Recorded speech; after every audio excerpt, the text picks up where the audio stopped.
काम लिया है और यहाँ धरना लगा के बैठे हैं, जबकि ये जानते हैं कि हम धरने में किससे क्या मांग कर रहे हैं। उसी के इशारे पर गुस्ताखियां हुई है तो हमारी बात नहीं मानी जाएगी। लेकिन हम दुनिया को यह दिखाना चाहते हैं कि हम अपने मुल्क से मोहब्बत करते हैं, अपने मुल्क में बदअमनी नहीं चाहते, लेकिन हमारे सब्र का इम्तिहान लिया जा रहा है। अगर ये पैमाना छलक गया तो नताइज बहुत खराब हो सकते हैं और उसके लिए जिम्मेदार हम नहीं है, क्योंकि हम बर्दाश्त कर रहे हैं, हम पर समझाए जा रहे हैं, बहन बेटियों के साथ जुल्म हो रहा है, लिंचिंग की जा रही है, हम कभी कोई रिएक्शन नहीं देते। क्या हम जवाब नहीं दे सकते? मैं कहता हूं 1000 आदमी भी अगर आपको घेर लेते हैं, उनमें से एक को तो पकड़ सकते हो। सरेंडर नहीं करना है। अगर तुम पर हमला कोई करने आए तो सबको कुछ ना कर सको, एक को पकड़ लो, सब तुम्हें मारते रहे, तुम उस एक को तब तक मारो जब तक लोग मर ना जाए।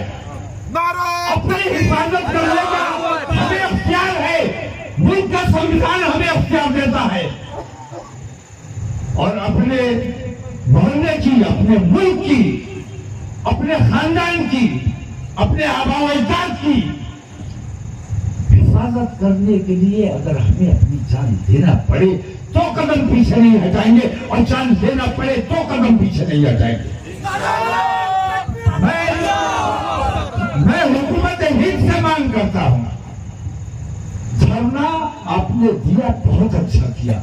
मुझे तो शर्म इस बात पे आ रही है कि सारा औरंगाबाद यहां क्यों नहीं बैठा हुआ है, चंद लोग क्यों बैठे हैं? क्या सिर्फ ये आशिक रसूल है? क्या सिर्फ इन्हें तकलीफ हुई है?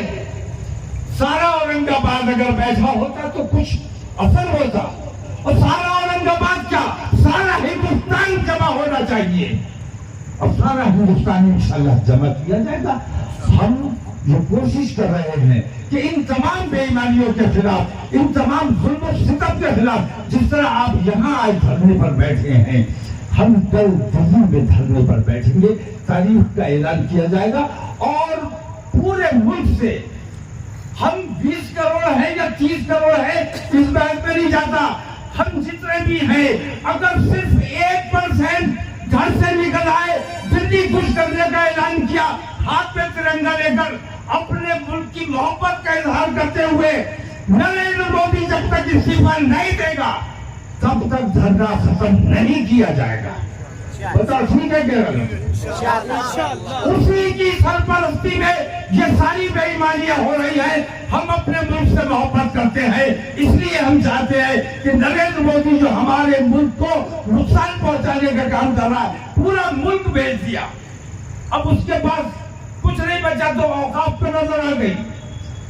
हम अपने औकाफ नहीं बेचने देंगे। हमारे जो मुल्क को बेचा है, हम अपने मुल्क से मोहब्बत करते हैं। नरेंद्र मोदी से हमारी नफरत इसलिए नहीं है कि वो मुसलमानों का दुश्मन है, नरेंद्र मोदी से हमारी नफरत इसलिए है कि वो हमारे देश को नुकसान पहुंचाने का काम कर रहा है, और जो हमारे देश को नुकसान पहुंचा रहा है उसे किसी कीमत पर सच्चा मुसलमान जो अपने वतन से मोहब्बत करता है बर्दाश्त नहीं करेगा।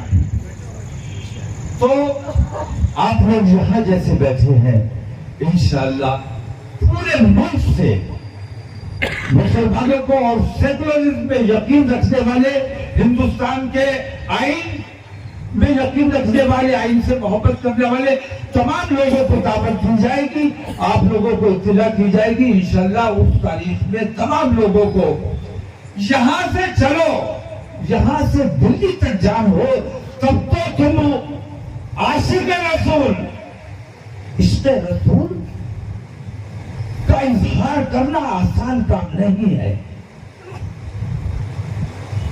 हम उसकी उम्मत हैं जिसने पेट पर पत्थर बांध बांध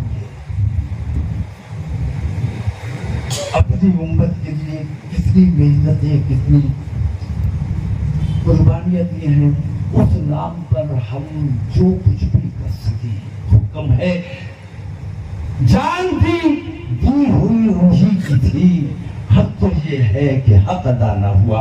आप लोगों के धरने में मैं शरीक हुआ, मुझे बहुत खुशी है और मुझे अफसोस है कि इस किस्म के धरने हमें मुल्क में लगाना पड़ रहे हैं। हमारी बहन बेटियां महफूज नहीं है, हमारी मसाजिद महफूज नहीं है। रात में मस्जिद थी, सुबह को मस्जिद गायब हो गई। ऐसा जुल्म हो रहा है और मीडिया खामोश है। तो हुकूमत बेईमान, मीडिया बेईमान, सब बिके हुए हैं। और सबसे बड़े अफसोस का मुकाम यह है कि अदलिया, बड़े अफसोस की बात है कि अदलिया जिस पर भरोसा किया जाता था, भरोसा किया जाता है, वो भी आज हुकूमत के दबाव में फैसले करने पर मजबूर हो रहा है। ये हमारे देश के लिए बहुत घातक है और ये देश का नुकसान अब बर्दाश्त नहीं किया जाएगा। हिंदुस्तान का अदलिया बदनाम अगर हो रहा है, मैं तो असदुद्दीन ओवैसी साहब से भी मैंने सवाल किया कि आप बैरिस्टर हैं तो आपकी बैरिस्टरी से मुसलमानों को क्या फायदा है? आप अगर बैरिस्टर हैं तो इंटरनेशनल लॉ आपने पढ़ा होगा।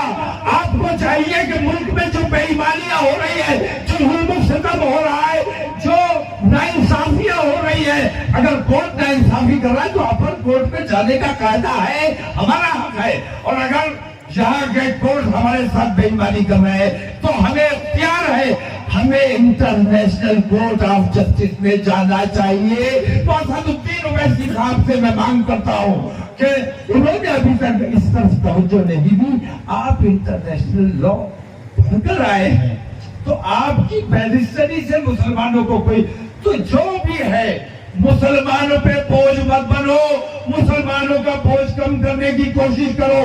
बात ही खड़े होकर तुम मुसलमानों से मांग रहे हो, मुसलमानों को देने का काम क्यों नहीं करते? मुसलमानों के मसाइल उठाइए आप। इंटरनेशनल कोर्ट ऑफ जस्टिस में आपको जाना चाहिए था, अभी तक नहीं गए, अब जाइए।